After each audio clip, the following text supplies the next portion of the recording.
সেই শুভ দিন আজ চলেই এলো। হুম।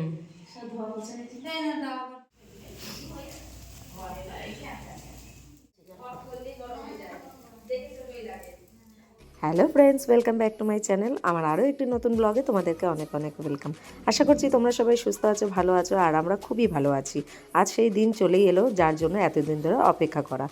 আর ভিডিওটা স্কিপ না করে সকলে দেখতে থাকো। আশা করছি ভিডিওটা তোমাদের আজকে ভালো লাগবে। আর এই তো আমার ঘরের আলপনা থেকে ভিডিওটা শুরু করলাম। আর বাড়ির গৃহপ্রবেশ যেহেতু, তাই আগের দিন বিকেলবেলা থেকে ব্লগটা শুরু করছি। এই যে সন্ধ্যাবেলা আমার বড় ননদ চলে এসেছে, আর সব কিছু বাজারঘাট কিন্তু করা হয়ে গেছে। তো বাজারঘাটের ভিডিও আলাদা করে তোমাদেরকে শেয়ার করলাম না, সেটা তোমরা জানো। আর এখন আমার শাশুড়ি মা এখানে ঠাকুরের বাসনপত্র সব কিছুই বার করছে। আর ননদ এসেছে বলে খুবই খুশি হয়েছি। আর আছে আমার বাবা। আর তো বাড়ির কেউ সেরকম আসেনি, আর গৃহপ্রবেশটা খুব একটা বড় করে করছিও না। শুধু ঘরে ঢোকার জন্য যেটুখানি প্রয়োজন সেইটুখানি পুজো দিয়ে আমরা কিন্তু ঘরে ঢুকছি। আর এদিকে হচ্ছে এই দেখো, পরের দিন সকালবেলা যেদিন বাড়িতে গৃহপ্রবেশ। তো এই যে একদম বাইরে থেকে আমি আমার ভিডিওটা শুরু করছি। এখানে আমাদের মেন দরজা এটা। চলো এবার ঘরের ভেতরটা নিয়ে যাই তোমাদেরকে। আর এই যে ঘরে যেহেতু ধুনো দেওয়া হয়েছে, তাই ভিডিওটা একটু ব্লার আসছে। আর একদিকে কিন্তু বাড়িতে কাজও চলছে, এখনও আমার ঘরের কাজ কিন্তু সম্পূর্ণ শেষ হয়নি। তো চলো কোন ঘরে কি পুজো হচ্ছে সেটাও তোমাদেরকে দেখাই। আর এই ঘরে পুজো দেওয়া হচ্ছে, যেহেতু ঈশান কোনো পুজো দিতে হয়, তাই কিন্তু এই ঘরেই পুজোটা শুরু হলো। আর তোমাদের দাদাভাই দুদিন আগেই চলে এসেছিল। আমি আর আলাদা করে ঘরে ব্যস্ততার কারণে ভিডিও করতে পারিনি। আর এখানে আছে আমার কাকি শাশুড়ি, আমার এক দিদা, আমার শাশুড়িও আছেন। আর তোমাদের দাদাভাই আগেই বললাম বসে আছেন, পুজোর ওখানে সংকল্প হবে। আর আমি একটু তার ফাঁকেই ভিডিও করছিলাম, যেহেতু আমাকেও পুজোয় বসতে হবে, তখন তো আর ভালো করে ভিডিও করতে পারবো না। খুব ছোটোর মাধ্যমে ভিডিওটা কিন্তু তোমাদেরকে তুলে ধরার চেষ্টা করলাম।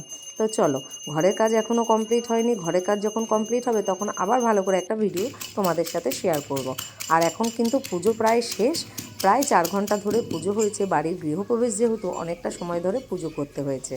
আর এখানে এখন হোম হবে। তো হোমের আগুনটা এত সুন্দর জ্বলেছে বন্ধুরা, তোমাদেরকে কি বলবো। আর সত্যি মানুষ বলে মন পরিষ্কার হলে তার সব কিছুই পরিষ্কার হয়। আর পুজোও কিন্তু খুব সুন্দরভাবে সম্পন্ন হয়েছে আমাদের। আর হোমের আগুনটা দেখাচ্ছি তোমাদেরকে কতটা উঁচুতে উঠেছে আর কত সুন্দরভাবে জ্বলেছে। আর এদিকে একটু ভিডিও করে দেখাই। এই যে আমার মা, আমার কাকি শাশুড়ি সবাই বসে আছেন। আর আমাদের বাড়ি থেকে সেরকম কেউ আর আসতে পারিনি। আর মাঘ মাসের এই আজকের দিনটা না খুব শুভ ছিল। মাঘ মাসে 2টো তারিখ পড়েছিল, তার মধ্যে প্রথম তারিখটাই আমরা পুজো দিয়ে নিয়েছি। আর পুজোটা না খুব ভালোভাবেই সম্পন্ন হয়েছে। আর আমাকে দেখো কেমন করে ভিডিও শ্যুট করছিলাম, একদম সময় পাইনি, সব একা হাতে করেছি। তারপর তোমাদের দাদাভাই দুদিন আগে এসেছে, তার একটা তাড়াহুড়ো ছিল। তো যাই হোক, তোমাদের আশীর্বাদে কিন্তু গৃহপ্রবেশটা আমার খুব ভালোভাবে কেটেছে। আর ভিডিওটা না বড় করে করার একদম টাইম পাইনি। তো পুজো টুজো শেষ হওয়ার পরে কিন্তু বাড়িতে খাওয়া দাওয়ারও প্রোগ্রাম ছিল, তো সেগুলো আর আমি ভিডিও করতে পারিনি। সারাদিন না খেয়ে উপোস করে ভিডিও করেছি। আর ভিডিও শুরুতে তো তোমরা দেখেই নিয়েছো, ঘরের কাজ কিন্তু এখনও পর্যন্ত শেষ হয়নি। তো ঘরের এখন প্রচুর কাজ আছে।